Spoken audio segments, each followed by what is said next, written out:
ऊंचे पद या पैसों से नहीं बनता, नाम अच्छे कर्म से बनता है।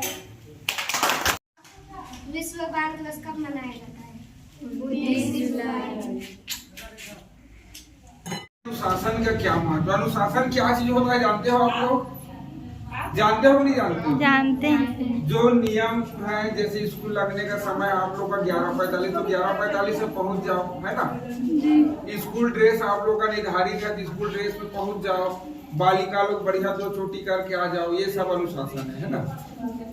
जैसे उदाहरण मैं बता रहा हूँ, जैसे आप लोग पतंग उड़ाते हुए देखे होंगे जी। देखे है ना? जी। तो पतंग उड़ाते हैं तो पतंग किससे बंधा रहता है? धागा से। हाँ, रस्सी से, डोरी से, है ना?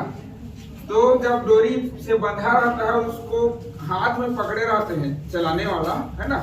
तो सही दिशा में जाता है। कहीं भी दिशा गड़बड़ाता है, इधर उधर होता है, तो जो रस्सी को पकड़े रहते हैं वो क्या करते हैं? सही दिशा में उसको अपने हाथ से कर लेते हैं, रस्सी को खींच करके, है ना? कर लेते हैं ना?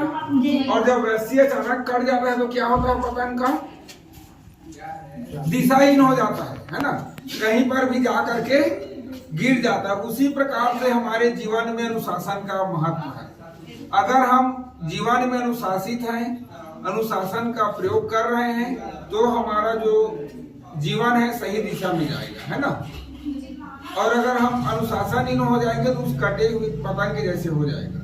जैसे पतंग का रस्सी कटने पर वो कहाँ गिरेगा, कोई कुछ नहीं कर सकता। वैसे ही अगर हम अपने जीवन में अनुशासन नहीं बना कर रख सके तो हमारा जीवन पतन की ओर चला जाएगा। ठीक है जी। साथ ही साथ हमको अच्छे व्यक्ति बनना चाहिए, अच्छे सज्जन, अच्छे नागरिक बनना चाहिए। सभी लोग किसी भी देश में जन्म लेते ही नागरिकता प्राप्त कर लेते हैं उस देश का। हम सभी भारत के नागरिक हैं, है ना? तो केवल नागरिक होने से काम नहीं चलेगा, बल्कि एक अच्छा नागरिक होना जरूरी है ना? और एक अच्छा नागरिक कैसे में आएगा? जब हम अच्छी शिक्षा ग्रहण करेंगे, अच्छा संस्कारवान बनेंगे, अनुशासित बनेंगे, है ना? तो सभी को क्या बनना है? एक अच्छा नागरिक भी बनना है। और हमेशा नशा से दूर रहना है, दुर्व्यसन से हमेशा क्या रहना है? दूर रहना है। जो नशा करते हैं वो आदमी जीवन में कभी आगे नहीं बढ़ सकता, है ना? नशा करने के बाद आदमी का खुद पर काबू नहीं रहता, नियंत्रण नहीं रहता। तो नशा से हमेशा दूर रहना है। और संगति कैसा होना चाहिए? अच्छे लोगों के साथ संगति होना चाहिए, है ना? जिनसे आप कुछ अच्छा सीख सको। जैसे आप लोग एक उदाहरण बता रहा हूँ, चंदन का पेड़ का नाम सुने हो ना? जी। चंदन का पेड़ पर सांप बहुत ज्यादा लपेटा होता है बोलते हैं, मैं देखा नहीं हूँ, लेकिन चंदन के जो पेड़ होते हैं उसके छिलका पर सांप बहुत ज्यादा लपेटे होते हैं, फिर भी उस पर जहर नहीं बनता। बनता है क्या पेड़ में? नहीं। चंदन का लकड़ी बहुत कीमती होता है ना, चंदन वंदन लगाते हैं उसी का। जी। ठंडा रखता है मस्तिष्क को। तो हमको उस चंदन के वृक्ष के जैसे भी बनना चाहिए।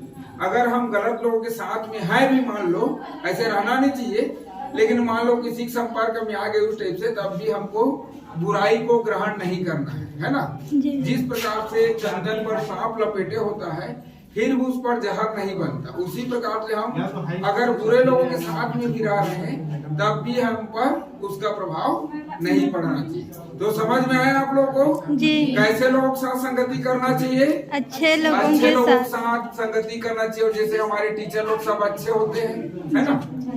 और गांव में भी अच्छे लोग होते हैं, पढ़े लिखे लोग होते हैं, बुजुर्ग लोग भी अच्छे होते हैं, और बहुत से लोग बदमाश भी होते हैं, नशेड़ी गंजेड़ी टाइप से भी रहते हैं, छोटा चोरी बदमाशी भी करते हैं।